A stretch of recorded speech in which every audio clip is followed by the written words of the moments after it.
Alright guys, so before I get into what I want to talk about today, first off, you're watching some gameplay from a League Play match, and I think I dropped close to maybe like 70 or so kills, but it's not really important about the gameplay. But I'm also playing with some StarCraft professional players.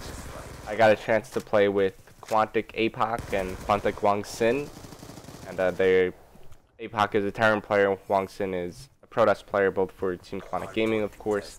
And it was a really cool experience for me, because if you know me, you know that I'm a huge StarCraft fan.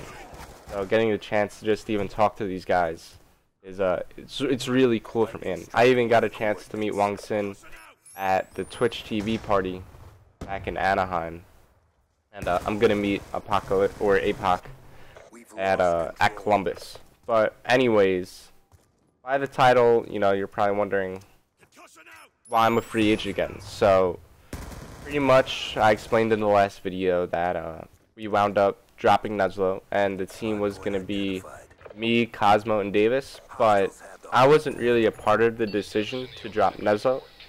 So I guess a day after the decision was made, I hopped into a Skype call with Davis and Cosmo, and they pretty much explained to me why they made the decision. And you know, it made sense, but you know, I still think that we could have talked it out. But nonetheless, Neslo was able to find a new team. He's now a part of Team Caliber, which is the old VVV team, consisting of Gunjar, Sharp, and 30. So he's definitely found himself a solid team. They're actually the guys who beat us for top 8 at Anaheim. So he joined yeah, I would say, yeah, they're a better team than us. So I'm happy for him, and hopefully he could stay there for the long term. And you know, I'm not really too familiar with the YouTubers that are running that organization, so I hope that they do treat the pro players or the MLG pro players right. But anyways, after that, I decided to leave the team, mainly because one, I felt like I was struggling a little bit in the scrims that we have played. We were trying to play with Gucci from Icons Conquer, and we were scrimming them. And you know, I was kind of struggling a bit, so I decided that I need to take a break from playing, or just at least take a little break and work on my gameplay, work on fixing just some little stuff that I think is wrong with my overall gameplay. And also because I wanted to attend ESWC, and in order to do that, there are kind of two ways a North American team could qualify. You could apply for a spot, which I'm gonna guess, you know, that's gonna be reserved for whichever high-profile team doesn't win UMG. So maybe Optic Gaming will apply. I heard they're not going to UMG, but if you win UMG, that's considered a qualifier for ESWC, and that'll, you know, give you a spot to the event. And if you don't know what ESWC is, I'm not sure how you don't know, but it's a very big esports event. This is gonna be their 10th event, and I believe they host one every year, so this is their 10th year running. And this year ESWC is going to be in Paris, and during November, I believe, during late November. But that's an event I would love to attend. And UMG, they reached out to me and they said, hey, if you don't have a team and you'd still like to attend the event, you know, we'd love to have you here just to commentate alongside with Golden Boy and some of the other commentators we're going to have there. So I figured, you know, if UMG is a qualifier for ESWC and I'm one of the casters for one of the qualifiers, then maybe there's a shot that I could cast at the actual event, which would be absolutely amazing. But obviously I would love to play. However, I feel that in my current condition I wouldn't be able to qualify, so this is the next best option for me. And Paris is a place I'd really love to go to. I mean, usually I'm not a guy that likes to go around sightseeing and stuff, but I really like attending museums and going to art shows and stuff.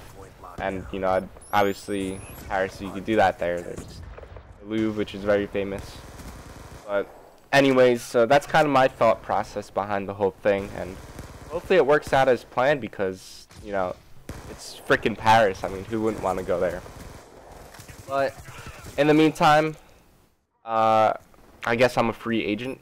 I'll be getting to look for, or maybe if there's a team that piques my interest that isn't going to UMG, I guess I'll start playing with them. But I guess after UMG, that's when I'll begin to look for a team, because I'm definitely going to be playing in Columbus, which is also in November. But you know, I'm gonna be playing in Columbus. Who am I gonna be playing with?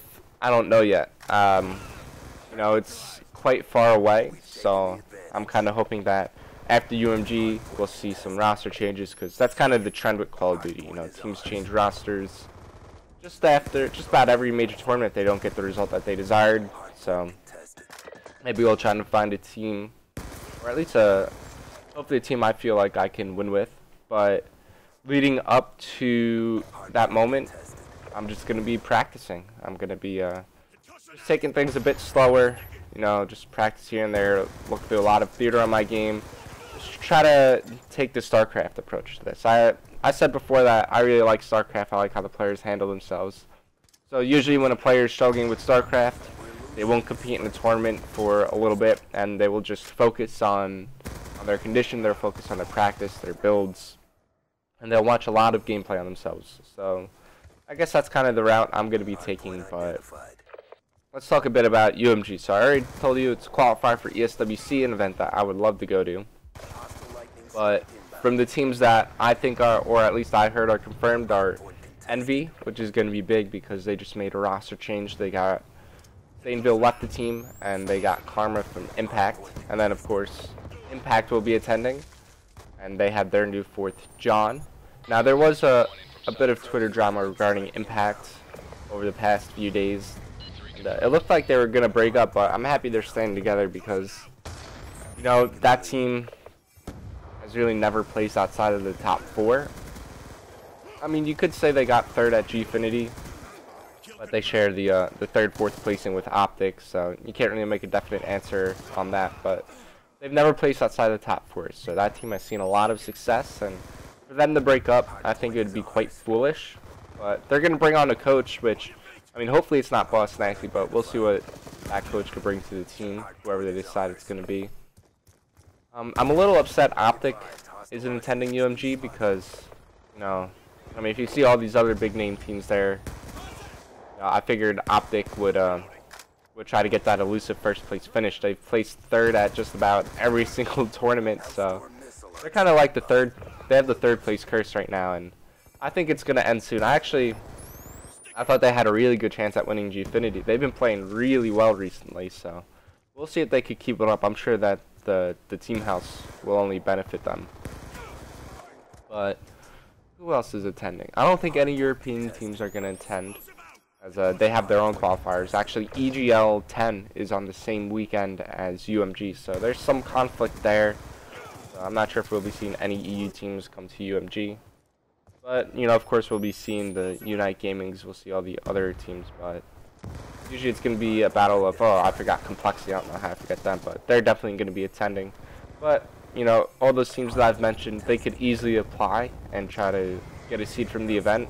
And I'm sure that they would be accepted as well, since, you know, everybody knows who they are. They've accomplished so much already. And I think right now I'm going to give Complexity the title of the best team in the game. I don't think there's any argument there. Winning back-to-back events with, you know, Anaheim was easily the most competitive Call of Duty event so far. But, you know, we'll see if they could keep it up. Obviously, Impact, they won 4 events in a row, so Complexity, I'm sure they're trying to do the same.